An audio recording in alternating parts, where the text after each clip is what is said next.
तो आज हमारे पास एक स्रोत है, एक कहानी के कुछ हिस्से बड़े दिलचस्प हैं। हाँ। हम इसमें थोड़ा गहराई से उतर रहे हैं, ये देखने के लिए कि ये डर और किस्मत के बारे में क्या कहती है। बिल्कुल। और कैसे एक मामूली सी चीज किसी की पूरी दुनिया पर हावी हो सकती है। हाँ, सोचिए, वेलून गांव, एक पुराना टूटा फूटा घर, और उसमें अकेली आन्या। और घर की सफाई करते हुए उसे मिलती है एक पुरानी डायरी, चमड़े की जिल्द वाली। हाँ, और कवर पर लिखा है, कल क्या जानता है। ये टाइटल ही अपने आप में अजीब है ना? है तो। मतलब क्या ये भविष्य जानने की बात है या फिर भविष्य बनाने की? सही कहा। और पहेली और बढ़ जाती है जब पता चलता है कि आज तो 11 अक्टूबर है, पर डायरी का पहला पन्ना वो 12 अक्टूबर का है। अच्छा, पहले से लिखा हुआ। हाँ, और उसमें लिखा है, आम का पेड़ गिरेगा ओ, और एक आंख वाला मेहमान आएगा, दरवाजा मत खोलना। बस यहीं से मामला गड़बड़ होना शुरू होता है। ये पहली एंट्री ही मतलब आन्या को एक अजीब सी सिचुएशन में डाल देती है। बिल्कुल। क्या ये बस ऐसे ही लिखा है या इसे सीरियसली लेना है?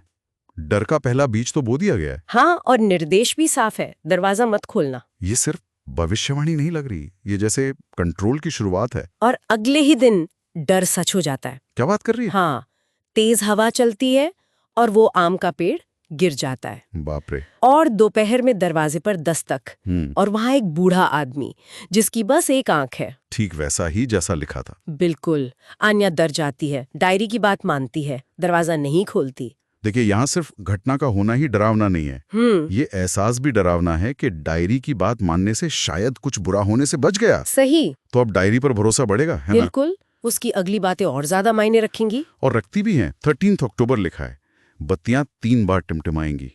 ओके, आधी रात को खिड़की पर दस्तक होगी और चेतावनी, हिलना मत, बोलना मत, देखना मत। बाप रे, ये तो बहुत ज्यादा है। और 14 अक्टूबर, फर्श पर एक परछाई रेंगेगी जो तुम्हारी अपनी नहीं होगी। हर दिन डर बस बढ़ता ही जा रहा है। या एक पैटर्न है, ध्यान दिया आपने? क्या? हर भविष्यवाणी के साथ ना एक इंस्ट्रक्शन जुड़ा है, क्या करना है या क्या नहीं करना है। हाँ, सही कहा। तो डायरी सिर्फ बता नहीं रही, वो सीधे सीधे आन्या के एक्शन को कंट्रोल कर रही है। उसे मजबूर कर रही है कि वो डरी रहे, कुछ ना करे। बिल्कुल, उसे एकदम पैसिव बना रही है। फिर आता है 16 अक्टूबर। उस दिन का पन्ना फटा हुआ है। फटा हुआ मतलब? हाँ, गायब है। लेकिन अगले ही खाली पन्ने पर आन्या की आंखों के सामने शब्द उभरते हैं। क्या? अपने आप। हाँ। लिखा आता है, तुम अब पाठक नहीं हो, तुम अब इस डायरी का हिस्सा हो। ओह, ये तो रोंगटे खड़े करने वाली बात है ना? ये कहानी का टर्निंग पॉइंट है। कहानी जैसे अपनी हदों को पार कर रही है। पढ़ने वाले और कहानी के बीच की दीवार जैसे गिर गई। हाँ, आन्या अब सिर्फ बाहर से देखने वाली नहीं रही, उसे जबरदस्ती कहानी के अंदर खींच लिया गया है। मतलब अब वो सिर्फ विक्टिम नहीं है। नहीं, अब वो एक्टिवली फंस चुकी है। उसके पास चुपचाप देखने का ऑप्शन ही नहीं बचा। लेकिन एक सवाल है, क्या वो पहले से ही हिस्सा नहीं थी जब उसने पहला पन्ना पढ़ा था? ये बहुत अच्छा सवाल है।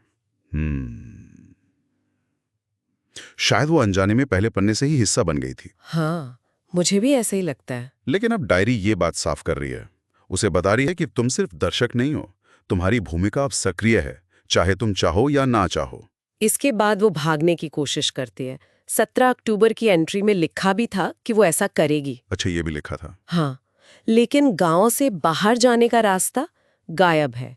हर तरफ घने पेड़ उगाए हैं। वो घर में फंस जाती है। पूरी तरह से ट्रैक। बिल्कुल। और 18 अक्टूबर को घर जैसे जिंदा हो जाता है। फुसफुसाहटें सुनाई देती हैं, दरवाजे अपने आप बंद होते हैं। ओ गॉड। और फिर उसे दादी की आवाज सुनाई देती है, उसका नाम पुकारते हुए। यानी बारी दुनिया से कट गई और अब घर ही दुश्मन बन गया। ये तो साइकोलॉजिकल टॉर्चर है। हाँ। उसका सच अब पूरी तरह डायरी के कंट्रोल में है, या कह सकते हैं डायरी ही उसका सच बन गई है। और फिर उसे एक सपना आता है। सपने में पता चलता है कि अब भविष्य उसे लिखना होगा। उसे लिखना होगा। हाँ, 19 अक्टूबर को डायरी उसे लिखने पर मजबूर करती है और चेतावनी देती है कि अगर नहीं लिखा तो घर उसे भूल जाएगा और वो खुद को। ये तो बहुत ही भयानक है। तो वो कांपते हाथों से लिखती है, कल पक्षी चुप हो जाएंगे, सफेद कपड़ों में एक अंधी लड़की दीवारों से गुजरेगी, उसे छूना मत। और अगले दिन वैसा ही होता है। हाँ, अगले दिन ठीक वैसा ही होता है। ये सबसे ज्यादा परेशान करने वाला हिस्सा है। भविष्यवाणी देखने से लेकर खुद सच बनाने तक का सफर। पर सवाल ये है कि क्या वो वाकई लिख रही है या डायरी ही उससे लिखवा रही है जो वो चाहती है। बिल्कुल, यही तो डर है, ये कंट्रोल का वहम। उसे लग रहा है कि वो लिख रही है, पर शायद वो भी डायरी के लिखे खेल का ही एक मोहरा है। अनजाने में उस डरावनी दुनिया की राइटर बन गई जिसकी वो खुद कैदी है। हाँ, ये वो मनोवैज्ञानिक जाल है जहां डर हमें वही करने पर मजबूर कर देता है जिससे हम डरते हैं। आन्या का लिखना उसकी कैद को और मजबूत कर रहा है। वो खुद ही अपनी भविष्यवाणी पूरी कर रही है। कहानी का अंत भी कोई उम्मीद नहीं देता। डायरी का आखिरी पन्ना 31 अक्टूबर। उस पे क्या लिखा है? उस पर लिखा है कि कहानी खत्म होगी, कोई और इस डायरी को पाएगा, वो इसे पढ़ेगा और ये सब फिर से शुरू होगा। एक साइकिल, एक कभी ना खत्म होने वाला दुष्चक्र। हाँ, और ये चक्र सिर्फ आन्या के लिए नहीं है, ये कहानी पढ़ने वाले हर इंसान के लिए एक जाल है। कहानी हमें एक गहरे सवाल के साथ छोड़ जाती है। क्या हम अपनी किस्मत खुद लिखते हैं या हम भी किसी और की लिखी कहानी के पन्ने ही पलट रहे हैं?